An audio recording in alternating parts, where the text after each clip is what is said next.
Hello students, in this video we will learn how to find HCF and LCM by using prime factorization method. So these number has been given to you, right?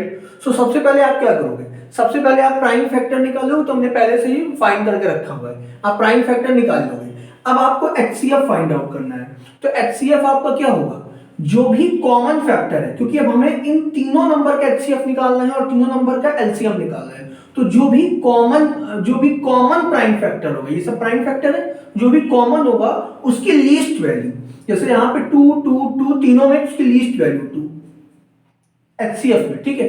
अब 11 square, तो तीनों में जो common है उसकी least value 11 ले लेंगे। इसमें 17 का स्क्वायर, तो ये हो जाएगा ओनली 17, ठीक है। अगर हम यहाँ बात करें 19 स्क्वायर, बट यहाँ 19 नहीं है, तो क्या 19 as a common factor in all the three number? नहीं, तो इसीलिए HCF में हम 19 से मल्टीप्लाई नहीं करेंगे। तो जो आप मल्टीप्लाई करके आएगा वही उसका HCF होगा, ठीक है। अगर हम LCM की बात करें तो LCM में क्या करोगे? सभी प्राइम फैक्टर का हमें ग्रेटर वैल्यू लेनी है, ठीक है। सभी प्राइम फैक्टर का कोई वैल्यू छूटनी नहीं चाहिए। यहां पे हम कॉमन की बात नहीं करेंगे। अगर हम LCM की बात करें तो जहां जहां 2 है उसका मैक्सिमम, जहां जहां 2 है, इन तीन जगह 2 है तो उसका मैक्सिमम 2 की पावर 3। अब जहां जहां 11 है, 11 यहां है, यहां है, यहां पे हम कॉमन की बात नहीं करेंगे। अभी आप देखेंगे 11 यहां है, यहां है, यहां है, तो 11 की मैक्सिमम वैल्यू स्क्वायर। 17 यहां पे है, 7। अब जहां जहां 11 है वहां 17 यहां पे है, यहां पे है, यहां पे है, तो क्या हो जाएगा? 17 का मैक्सिमम पावर 2। अब 19 की, फिर टॉक अबाउट 19, तो 19 आपका यहां है, लेकिन यहां नहीं है, बट तब भी लेंगे, सबका ट्रीटमेंट हो गया, 17 हो चुका है, तो 19 का जहां जहां 19 है उसका मैक्सिमम 19 का स्क्वायर। तो इसका जो मल्टीप्लाई करेंगे वो आपका आंसर रहेगा। यहां से और क्लैरिटी हो जाएगी। अगर हम HCF की बात करें बेटा, तो HCF में हम क्या करते थे? जो कॉमन फैक्टर है उसकी मिनिमम वैल्यू, लीस्ट वैल्यू। तो कॉमन क्या है देखते हैं।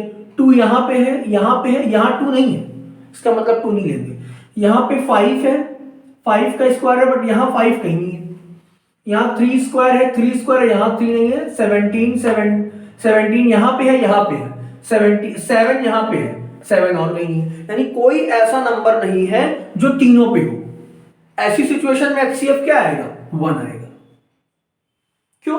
क्योंकि हमें कॉमन लेना है ना, तो कुछ नहीं तो 1 तो सब में होगा ही। 1 तो सब में, सबसे 1 में मल्टीप्लाई कर सकते हैं, तो इसलिए HCF यहाँ पे 1 आ गया, ठीक है। अच्छा, अब हम अगर LCM की बात करें बेटा, फिर टॉक अबाउट द LCM, तो LCM में क्या करना है? यहाँ पे कॉमन से मतलब नहीं है, यहाँ पे सबका ट्रीटमेंट करना है और उसकी मैक्सिमम वैल्यू लेनी है जहां जहां 2 दिखे। अब 2 से हम शुरुआत करें, जहां जहां 2 हो, तो 2 यहां है, उसका मैक्सिमम 2 की पावर 3। नेक्स्ट आपका 5 है, तो जहां जहां 5 हो, 5 यहां पे है एंड देन यहां पे है, तो 5 का मैक्सिमम लेना है 2। इसके बाद 3 आ गया, तो 3 जहां जहां दिखे 3 का स्क्वायर, यहां पे 2 है, तो मैक्सिमम वैल्यू 3 का स्क्वायर। अब 17 देखो यहां पे है और यहां पे है, तो यहां पे पावर 1, तो मैक्सिमम पावर ले लिया, तो 17 का पावर 1 ही लेंगे। देन सबका ट्रीटमेंट हो गया, कोई ऐसा नहीं बच गया। 3 का हो गया, हाँ, अब आपका 17 का हो गया, 7 का बच गया, ठीक है। तो 7 यहां पे है, यहां पे है, ठीक है, और यहां पावर 1 पावर 2, तो मैक्सिमम 7 की पावर 2। तो यहाँ पे LCM में आप देख पा रहे हो कि जरूरी नहीं है कि जब कॉमन होगा तभी लेंगे, सबका ट्रीटमेंट करना है, सब लेते चलो, जो जो दिखे सारे नंबर लेते चलेंगे, बट उसकी मैक्सिमम वैल्यू। तो इसको जो सॉल्व करके आएगा, so this will be the LCM, right.